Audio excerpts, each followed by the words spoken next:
Now, if this person gets upset because you asked to be educated, then that's their problem. Yeah. Go get the right thing. That's just how I approach it. Welcome to Disability Clinic, where the learning never stops. Captain Wawa, Stargate Law, don't care. Pandemic, I'm in loose in air. Where's my I'm your host, Dr. Stephanie Van. I'm a Vietnamese woman with long dark hair, wearing a pink blazer, sitting in front of a colorful bookshelf full of disability advocacy swag.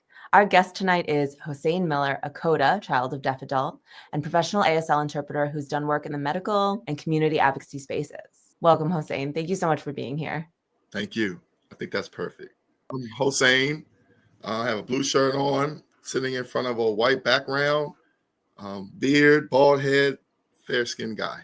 So professionally, I know you as, an ASL interpreter in the healthcare setting, but it seems like you kind of wear many different hats. Like, what sorts of things are part of your professional career?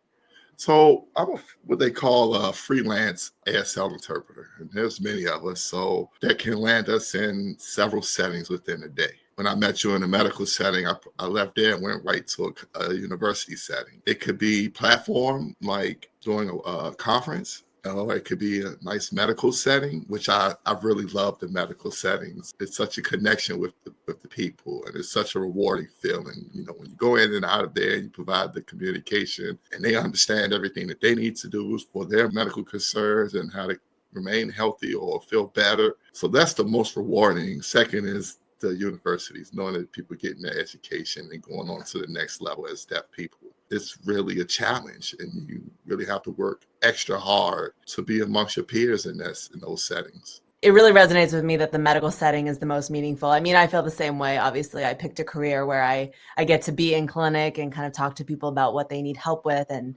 hopefully improve their pain and function, quality of life. And so I definitely get that rewarding sense. How did you get into the interpreting field?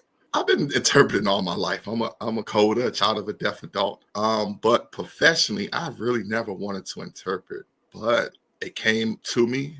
The opportunity arose, and I took advantage of it. And it's been a very, very rewarding thing for me to be an ASL interpreter. It impacted my life in ways that I never could imagine it would. Is this, are you referring to like any work that you're doing in the community, like volunteer work with different agencies or groups?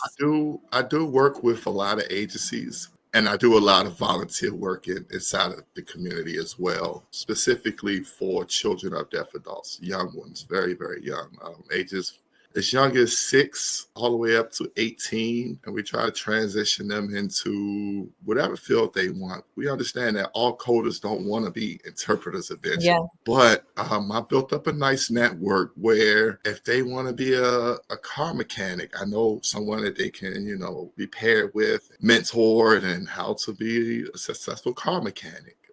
We have plumbers, electricians, accountants. Yeah, you name it. We every field for them. Yeah. That's wonderful. Are there any sort of particular challenges that seem to come up in a recurring fashion in your line of work? On both sides, yes. One thing us CODAs realize is we're like in the middle. In the deaf community, you have deaf world and you have hearing world. And us CODAs are right in the middle because we can hear and speak, and we can sign and be deaf.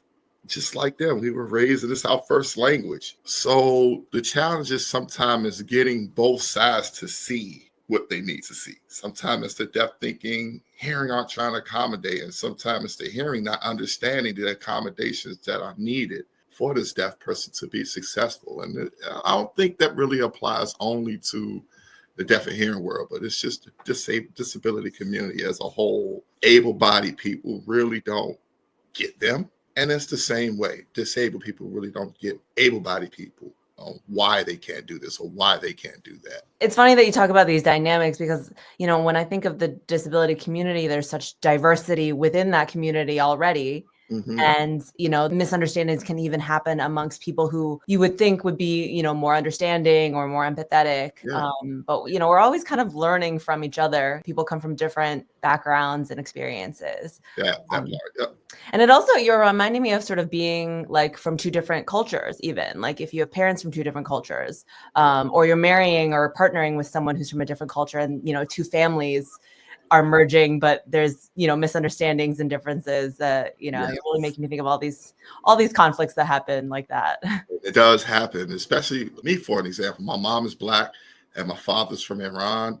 Two cultures right there by itself, American and Iranian culture. Mhm. Then you have Black death and Iranian death. Two different cultures. It's a lot of intersectionality going on there. Yeah. I love the way you speak about, just trying to appreciate where someone might be coming from. And, when we talk about like able-bodied people, or I guess I like to say non-disabled people, because I think even people who are able-bodied may still identify as disabled in certain ways. That is true. I like to think of them as also pre-disabled. They're just not disabled yet. Like, it's a matter of time, probably. Yep. A famous deaf guy goes by the name of Wawa. He interpreted for the Super Bowl halftime show a few years ago. Yes. He's done the Super Bowl halftime show. He's done a couple of movies, like miniseries or something like that. Walking Dead, I think it was. He was in that. But he made a post and he said, for all of you people who can do it, who actually are able to do it, one day you won't be able to do it. And then what? So all of the things that we're fighting for in the disabled community will benefit you. Sidewalks. You know how you have that ramp up on sidewalks? Yeah, curb cuts. Curb cuts specifically made for people with wheelchairs. But how many able-bodied people benefit from that curb cut? Whether they're pulling a cart, riding a bike, or just simply don't want to take that extra step up, just walk on a stroller. A lot of things we just need to understand. We're benefiting each other if we just give those accommodations and support each other in many different ways. Yeah, you're preaching to the choir here. I feel like that's one of the biggest barriers to the disability advocacy movement, is that there are so many people who don't realize that disability can impact them or their loved ones. I think people just aren't even aware that it might have anything to do with them. Any concept of accessibility or universal design. I like this phrase that I use. These people who don't have this understanding yet, I refer to as inclusion-impaired, where that's a good one. They're not understanding, the value of inclusiveness. And I feel like that's so relevant, particularly right now when like DEI efforts are under attack and there are all these words that are being, villainized, when really they're just part of being human and part of people's identity. That is true. A lot of people are dispelling DEI, and it really was beneficial to a lot of people, everyone. I know firsthand because my mom was deaf. And I know to a lot of people, DEI is just a new term, but it's been around forever. My mom was actually in the government for 30 years because the things that she benefited from in DEI, and of course, the ADA and other acts that Congress has passed to help the disabled community. To throw it out now and just be so resistant amongst it, I feel like it's going to be a big disadvantage for a lot of people. But we all have to be creative and figure out ways to apply our own DEI. Maybe you're a supervisor and you recognize that this person who submitted the application in front of you could possibly have this job. And it's up to you to follow that. Just have that DEI mind frame. Say, okay, give this person this opportunity. It's going to benefit them. It's going to benefit us. And let's all just live in one happy world one day, hopefully, It's funny how like scientific fact and like, evidence-based practices are now so easily being called into question, which is really concerning, coming from a scientific background. And it's kind of like, what else is there except for, facts and truth and sort of reality? And we know for a fact that a diversity of perspectives and backgrounds only adds to the culture of a workplace or an academic setting. It adds so much more value than if all the perspectives are the same. I know it's very triggering also, honestly, for me personally, to even think about the news and the political climate right now. I think it's a really interesting phenomenon. I'm trying to still look at it scientifically to think this is happening because even a majority demographic is feeling marginalized, perhaps for the first time in human history. Feeling marginalized, I think, is a common human experience. Like no matter where someone's coming from, I'm sure they might have a personal story of when they felt like they were belittled or dismissed or, counted as less than. And I wish that it was easier to see that commonality that we all have, as opposed to allowing that to just have us divide further in our society. It's like we need less of this division, and yet it's still happening more and more. I think the simplest way to put it, I read this book. It's called Who Moved My Cheese? It's just like this. Instead of us learning to work together to find the cheese, we're so mad that someone just moved the cheese. Yeah. Why would you move it? So we just have to figure out a way to get around this. I know it's hard to be optimistic in these times, but we've experienced change. This country is not where it was when it first started. It was so many changes then, and there still are now. But I think the ending result we all can learn from is we will overcome it. We'll get past this, and we'll figure out a way to support people who needs to be supported the way they should be. Yeah, I appreciate that. I like to hold on to the optimism too. Yeah. I need to check out this book, Who Moved My Cheese? Yeah, they use it in high school locker rooms, college locker rooms. They use it in workspaces to get people to get ready for change, You know what you're reminding me of? A movie just dropped on PBS as part of their American Experience series. It's called Change, Not Charity. And it's the history of the Americans with Disabilities Act and, how it came to be law in America. It's a pretty great little documentary. It's narrated by Peter Dinklage, and I. King Jordan is in it, the first deaf president of Gallaudet. I have a story about that. Tell me. I love stories. I hated deaf president now. What? As a kid. Hot take. So during Deaf President Now, they protested in front of Gallaudet. I'm from Washington, D.C. We lived 4 blocks away from Gallaudet. We were always there. So when we were protesting, my mom wanted to support because as a Black woman, she didn't have the opportunity to go to Gallaudet, although she broke down some other barriers there, and we can get into that. But she wanted to support that movement, and they knew how important that was, but they camped out in front of Gallaudet campus. You couldn't go in or out because only really one way to drive in and out the campus. They took over the campus, had their tents and everything. They were ready. I think it went on for a few days. They stayed out there all day, all night. Where were they going to eat from? Who helped support them eat? My mom and her children were walking with gallons of water, bags of sandwiches. Incredible work. Now, as an adult, I see as a mature adult, but as a kid, tell me I got to go up here and deaf people are loud. I have to not go to the playground, but go up here with all of these people yelling and screaming. I don't know what they're doing. I'm not understanding deaf president now. Okay, why don't they have a deaf president in my mind? But let's just give them this stuff and go back. Yeah. And we would go and stay for hours. So when it was over, we was like, yes, finally got a deaf president, but we didn't have to go back up there. That is so fun. How old were you? Young, maybe 8, 9, younger. Crazy. It's like young enough to help out, but not old enough to really appreciate what was going on. Yeah, to appreciate what was going on. Yeah. That's amazing, though, that you were part of that. And I think that's totally fair to have a, not so enthusiastic because it was happening in your backyard, basically. Yeah. From a child perspective, I don't blame myself.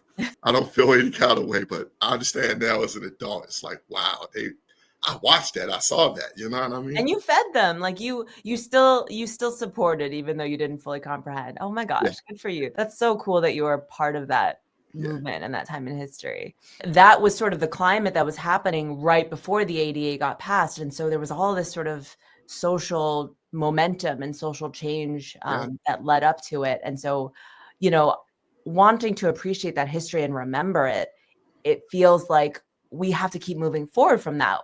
But right now it seems like we're kind of moving backwards, and it's just so frustrating and conflicting. But we can, though. We will. I mean, we will. Like it's happened before, right? But it's going to be painful. Many times. I'll touch on one of the things I was talking about with my mom. My mom was a part of the first Black class to go into Kendall School. It's an elementary school on Gallaudet's campus. Well, back in the 50s, this was before Brown versus Board. They have this, what they call Miller versus Board of Education in D.C. Before 1952, children who lived in D.C. who were deaf will have to go outside of the district to go to school. They didn't have schools to accommodate them except for one, and that was Kendall School at Gallaudet campus. No Blacks could go there. So they would send kids as far as Pennsylvania School for the Deaf to learn and come back. So that means it was a heavy toll on families. My mom had 9 siblings that she did not know.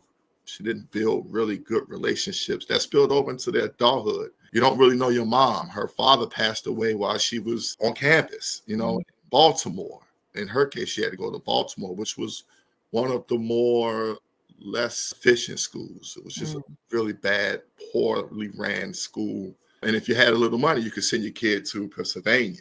But that took a toll on them. So a group of parents here in DC got together and they sued the Department of Education and won their case. So now the kids can go to school on Gallaudet's campus, and that happened in 1952, given the blueprint for Brown versus Board. So my mom was a part of that class. My grandmother was a part of those group of parents who sued the school system and won that case. And it's a lot of great things that happened in the deaf community since then. That's amazing that your family was part of this history. And that's not even that long ago. That's one generation ago. It's not. And here's the bad thing. Even though they let them go in, they still didn't give them diplomas. Man, that's messed up. They just now got their high school diploma 2 years ago. My mom's been passed away for over 25 years now. Wow. 70 years it took them to get high school diplomas. 70. That's hard to hear. We can get over it. You understand? Like a lot of people, they would never get it. Like, forget it. But people were still fighting in the background, still fighting. Didn't even know these people when they got it. They got it. They finally got their diplomas. I mean, you're speaking to how important it is to keep fighting, right? It's like in the film Change Not Charity, PBS, there's one advocate who was there on the Capitol crawl, and she talks about how proud she is that the ADA got passed, but it's the floor. It's sort of like the bare minimum of civil rights for people with disabilities, and the floor can fall out from under us at any time, is what it feels like. So it's like, just because we have this huge victory, and it's like, we're going to keep having victories, right? Like, we have to keep fighting and pushing for change. But there's always going to be barriers, the inclusion-impaired, people discriminating. Fight doesn't stop. Just got to keep going and figure it out. Yeah. I want to talk about some happy stuff too. I didn't mean to drag us into really heavy stuff, but this is important. This is an important conversation, and I'm so glad that we're getting into this. If you want to hear more conversations like this, hit that like button and subscribe to Disability Clinic for more accessible and entertaining education. Also, check us out on Patreon. And check out the links in the description for more awesome content and resources. Thank you so much for watching, listening, and learning. Captain Wawa, Stargate laws, don't care. Pandemic, I'm in loose in air. Where's my flare? That's your math, back that year. Stay back.